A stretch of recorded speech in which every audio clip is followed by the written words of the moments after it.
Hello. Today we're going to talk about Umberto Eco's novel, Foucaults Pendulum. Foucaults Pendulum is a novel that came out in 1988 or 1989. I forget exactly which.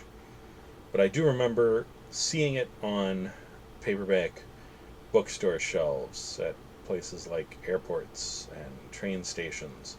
It had really fancy, shiny cover, and it was not obvious to me for some years whether it was fiction or not. It had enough of the appearance of a non-fiction book, the kind that has a strong narrative and teaches you about something scientific or technical, like longitude or a brief history of time.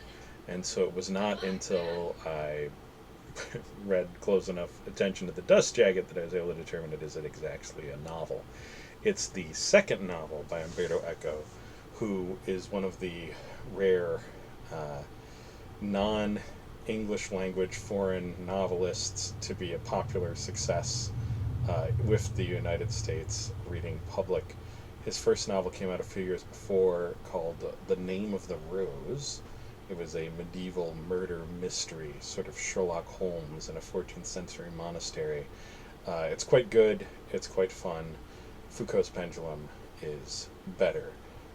I will go and say, in fact, Foucault's Pendulum is the best of all his novels. His novels tend to have sort of these elaborate conceits, these complicated plots, but they tend to be a little short on theme and character and tone. And Foucault's Pendulum is the one that most addresses this imbalance. It has the strongest characters, it has the most compelling tone, and has powerful themes rather than just sort of the pleasures of games playing and illusion and reference. Fun though those are, I recommend any of his books. They are good fun. But Foucault's Pendulum is the one to start with. Foucault's Pendulum is a novel set in the 1960s, and it is a analog for how I imagine Umberto Eco must have been. It focuses on a character named Casaubon who works at a small publishing house that is thinking of getting heavily into the field of pseudoscience, of crank literature, made up conspiracy histories, and he and some of the other people who work at the publishing house become quite excited about this and decide to use a computer which they have access to, a sort of low-powered early HAL 9000 kind of computer, which I think they call Abalafia, to put these kind of nonsensical, crazy ideas together in a sort of more fun and interesting way. Uh, the main thing that makes Foucault's Pendulum better than the other Umberto Eco games playing novels, which all share similar themes about putting together little pieces of information, fact, fiction, legend into different contexts, building these sort of elaborate, fantastical constructions and then actually seeking them out in the real world. The main thing that makes them better is that this one feels real. I think it's based on a world that Eco really knew something about, which was the world of Italian colleges and universities. He was a scholar. He was big in the field that I think is eventually known as semiotics, the study of signs. He wrote columns for Italian newspapers and articles and bunches of nonfiction books, many of which have been translated into English, some of which haven't, if you want to seek them out. The main thing is he knew this world, and he knew this world of sort of people who are kind of like permanently working on their thesis or trying to complete a PhD or just trying to keep like sort of their college teaching credentials fresh so they can still use the cafeteria and hang out and date undergraduates and this sort of thing. He knew this world pretty well, and it's reasonably convincing. So this guy Casaubon is living this dream. He sort of sees himself as kind of like an academic private eye. Like he's the kind of guy that another professor or grad student might hire to do some little bit of research for them or to take a trip to some library to find out some records that they can't be bothered to. So he's getting by essentially as a little bit of a freelance researcher, and he makes a friend whose name I believe is Belbo, who works at this small press. And this publishing house has two sides to it. One is the side that Casaubon works at that publishes, weirdo stuff and is constantly being sent crank manuscripts and strange conspiracy histories by oddballs. And the other is a vanity press. And this is actually the first time I encountered the concept of a vanity press. So in a vanity press, you basically get the author to pay you to publish the book. So he lays out how this works really well. So you take somebody who has wanted to be a writer their whole life, and they've managed to knock together a manuscript. Maybe it's a novel, maybe it's some like weird history that nobody else really cares about. It's like 300 pictures of sewers in Calabria. My thoughts on the Indo-European conflict of, something that they've worked on really hard, and they really want to see it in print. Now, the guy who's the head of the vanity press, the part that actually makes the money that funds the whole publishing house, is a master at seducing people and taking them out to dinners and telling them what a thrill it is to finally publish something of value, and how all they need is a little bit of an advance for the printer, and then they'll get the book out there. So essentially, they get the author to commit to buying any unsold copies of their book at a profit for the publishing house I mentioned. So if the author will commit in contract to buying, say, all of the copies that don't sell, which of course are all of them, and so they print 1,000 copies of this book, and they will sometimes arrange like sort of fake praise or a fake literary award, and then they will tell the author, unfortunately, no one's picking up your book. You're just too far ahead of your time. We're going to have to pulp them. And the author doesn't want them pulped. They worked hard on this. So they will pick up the bill for all of these books, and the press comes out ahead on a book that nobody ever reads and that nobody intends to read. The whole concept, when I was reading it for the first time, was extremely funny, and now that I know what a grift it is, I feel sorry for anyone pulled into it. Please don't publish with a vanity publishing house, okay? And don't do any of those National Poetry Magazine scams that you sometimes still get in the mail or online. Don't do any of that. It's just throwing your money down a hole. Anyway, this guy realizes that the guy who runs the press realizes that there's all this crank literature out there, and they can do the same thing for all these nuts who have these strange theories about the Knights Templar, or the Comte de Saint-Germain, or the Protocols of the Elders of Zion, or the Secret Order of Rosicrucians.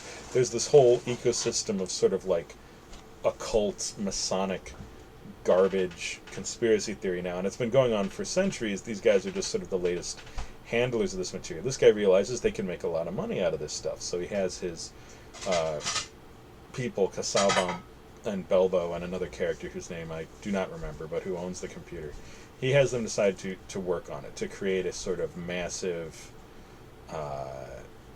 reference work that'll include lots of fancy pictures and mysterious artifacts, and essentially help create the sort of explosion of pseudo-scientific nonsense that really got going heavily at the end of the 60s and through the 1970s. I know the book's set in Italy, but this happened in America as well. We got just scads. You got these big fake reference works like Man, Myth, and Magic, or Mysteries of the Unknown by Time Life Books, and they all basically fit this model, which is, report on this stuff to the degree it's real, show interesting pictures, imply that there's something to these things, and that more research is needed, and it gives people something fun to sort of learn about and talk about, and of course some of them take it very seriously and wind up doing pretty nasty things with it.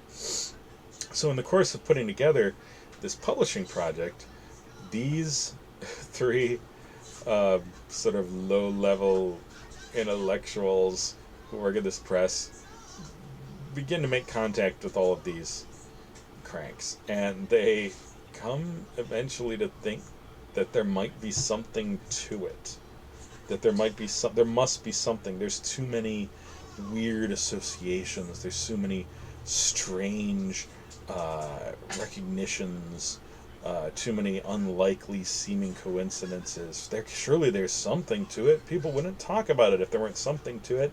This is called sometimes the transcendental temptation, the belief that simply because there's large amounts of information, there must be some validity behind it. No. But Eco does a really good job of showing how just overexposure to any group of material, any batch of information, will tend to make the mind bend it into shapes that fit your sense of how important it is. Because, of course, if there were some secret conspiracies out there running the world, or influencing the Catholic Church, or, controlling the destiny of nations, it would be very important. And so even though there's no evidence for such things, just the story of it tends to activate and engage very deep and powerful values that our minds hold. They sort of force us to begin to engage with it. This is the parallels here to other areas of political and social thinking, I think, are pretty obvious.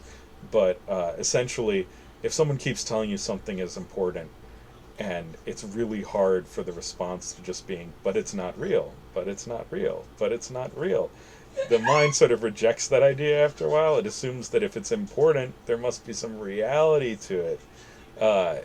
And instead, it will go looking for different ways to connect with that idea, assuming that it is actually real, but maybe it's not important, or maybe it's more important, or maybe it's differently important, or so on, or so on, or so on. Anyway, Foucault's Pendulum is basically Casaubon's story. It's told all through his voice. His friend Belbo gets more deeply involved in this, and they begin to be concerned that they have actually found something important through using this computer, that they have actually put pieces of this ancient conspiratorial puzzle together in ways that nobody else has.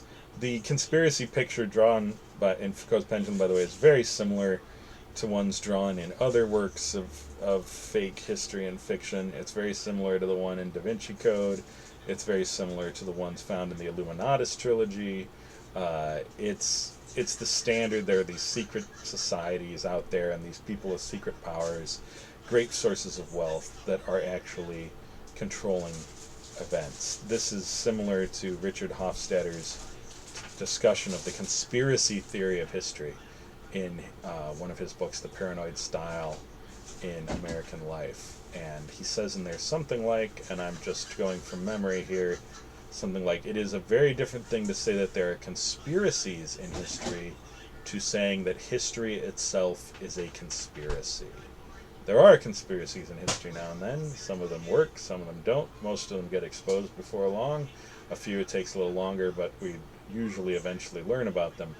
But this is not that. This is the vision, and Foucault's Pendulum is trying to describe the mentality of people for whom history is a conspiracy. The game is rigged before they were born, and awakening from this conspiracy to the truth of it is kind of like their religion. It's their sense of who they are. They enjoy the feeling of being a sort of intellectual, perceptive elite that knows the secret meaning behind events. Now, generally speaking, people who do this, they don't take a lot of action based upon this. They try to make money out of it. They try to dominate little groups with their thinking, but they don't usually actually set out to do anything beyond spread the word, make a living, sell some books. A good example here might be some of the pseudo-historians who have sold a lot of books, like Eric von Daniken. He doesn't really try to do anything with his ideas except to make money out of them. I believe he also had a brief attempt at a theme park, which sounds fascinating, but I hear it didn't last very long. Anyway, so Eco shows this world where, also in connection with the time frame in the late 60s in Italy, there's quite a lot of student unrest, political unrest, just as in the United States of that era and in much of the world. And he parallels some of the contemporary concerns with politics with these sort of older conspiracy theories, and he shows how some of them have relations to the political power struggle that's going on in Italy right then. But really the book is more about individual psyche. It's about what makes people into these kind of believers. What are the temptations that lead them down this road? Casaubon and Belbo and the other guy, they're all puzzlers. They like to solve puzzles. They like to draw associations of the pieces together, like many people who pursue intellectual careers. They just enjoy thinking these things through, and in order to have fun with it, they sometimes let themselves beyond the rules of evidence in order to see where it takes them. This is not wrong. Uh, you know, Intellectual work doesn't proceed in just some, well, let's look at the evidence, gather evidence, create. You need speculative casts of thought. You need people who are just sort of trying to put things together and then look for evidence later.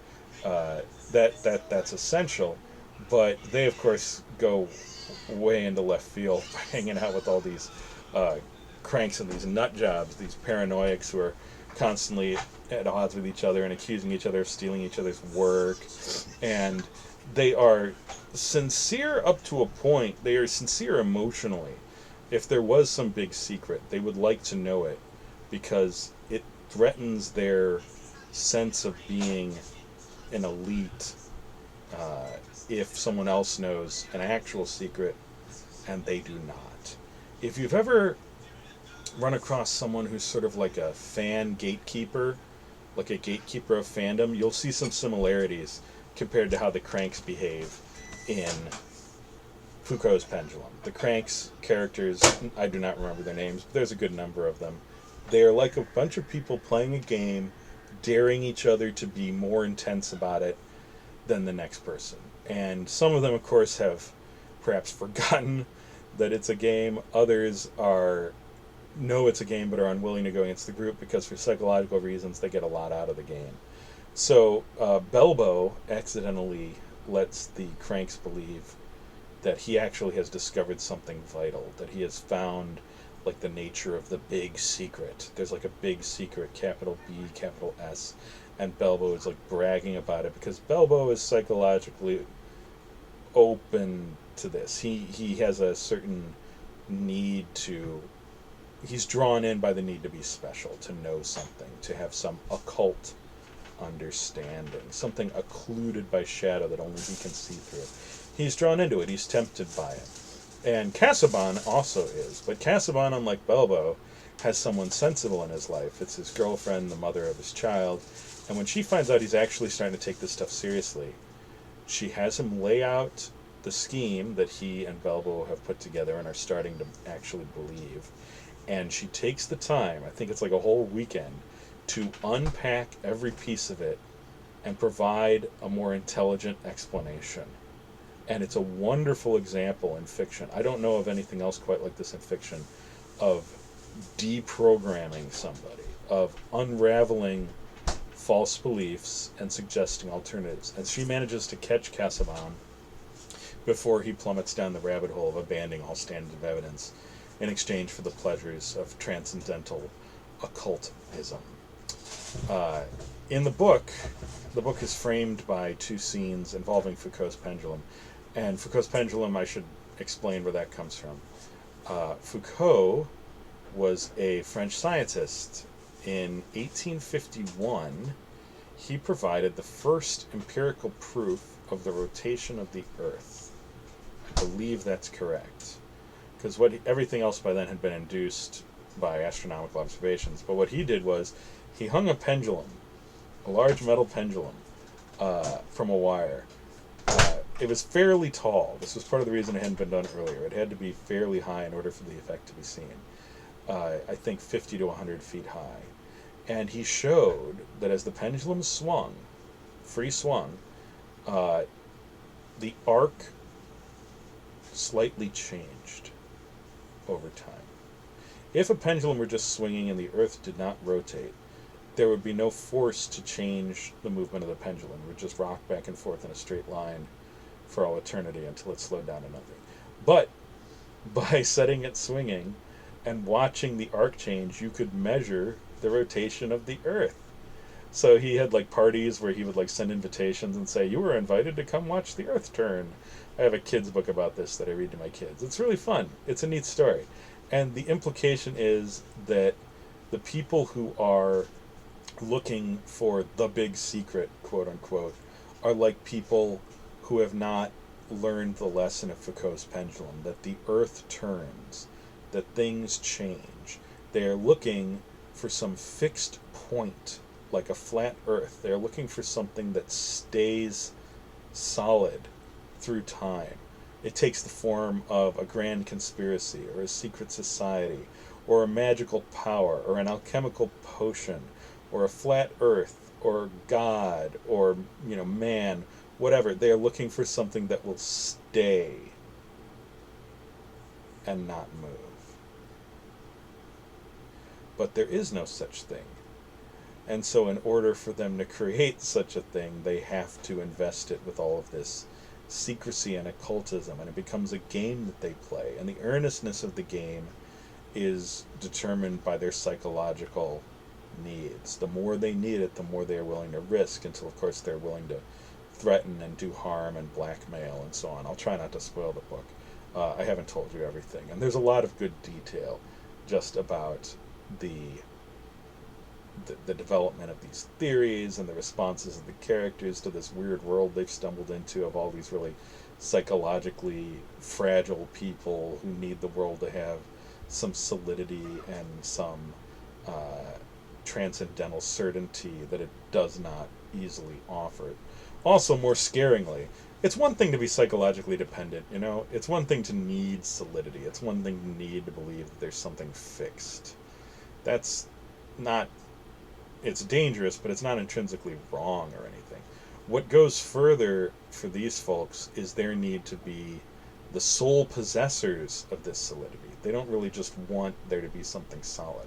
They want to be the only ones who control access to something solid. They are aspirant clergy. They are people who want access to a special message so that they control who gets it, when, and how. They're kind of like those martial arts masters who refuse to teach some special move to a student because he's not soulful enough, or not confident enough, or somehow lacking. These guys want to be that. They want to be powerful. They want to be powerful through having sole access to special knowledge. This is basically the definition of occult mastery. And in general, a common feature to all cults is someone claims special knowledge, that access is under their control, and then other people gravitate around them looking for it. So Belbo makes a move that can be seen only as a threat. Belbo claims that he has discovered some connections that they have not, and that he is actually going to go find something, actually find something in the real world, which will then control this. He does not realize until it's almost too late what he is doing, and what kind of people he's endangering himself with. But he does eventually realize that he's asking from his own intellect a level of surety about the world around him that is really not helpful. It's not there to be achieved. Or if it is, it's at a really high price. And he turns back. It's a great novel, actually, I would say. It is very distinctive. It's very unusual.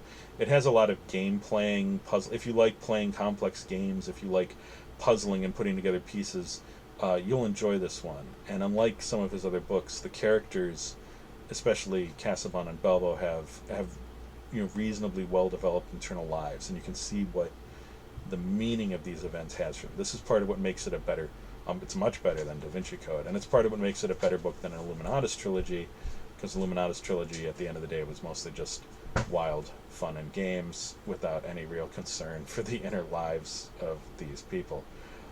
Eco was a fun writer to follow. Sadly, he passed away a few years ago, and I would like to see this book survive and see people continue to use it and to read it, because I think its message is pretty solid. Its message about not asking too much from purely intellectual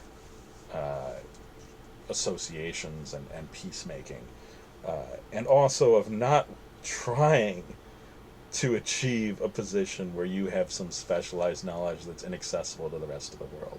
I think he draws a reasonable job of showing how this is linked to tyranny, this is linked to fascism, this is linked to really undesirable human societies, and that the people who see themselves as investigators and explorers wind up creating the same kind of occult mystery that they believe themselves to be unraveling, and in creating it they wind up subjecting themselves to it, to putting themselves in the position where they have to do unethical things, either to protect the mystery or to reject uh, disquieting evidence. It can go pretty far. People have died over things like this, and I think Foucault's Pendulum does an excellent job of taking them seriously, and of also showing why the intellectual temptation to follow these roads is so common. In other of his books, uh, Eco, especially in the one called The Prague Cemetery, Eco shows how conspiracy theories really have driven quite a lot, have been, maybe driven quite a lot is too strong, have been essential elements of major historical events, and how, to some degree, this is because our mind wants fictions, and we want to be able to act on fictions that free us psychologically to do what it is that we want to do. So when the real events of history will not give us that freedom, it becomes very tempting to embrace alternate versions where our enemies are truly inhuman, truly vile. And once they are, that frees us to do what we feel we have to do, which is to behave vilely to them in turn. So, a good book for these times to read, sad to say, since the general idea of a shared social and political narrative in the U.S. seems to have collapsed, as well as the idea of just nonpartisan factual investigation. That does not seem to be easily achieved anymore. And Eco's book shows us one reason why. Because if you have specialized access to the truth, then you have specialized access to power, which you can then use to deny the truth to others.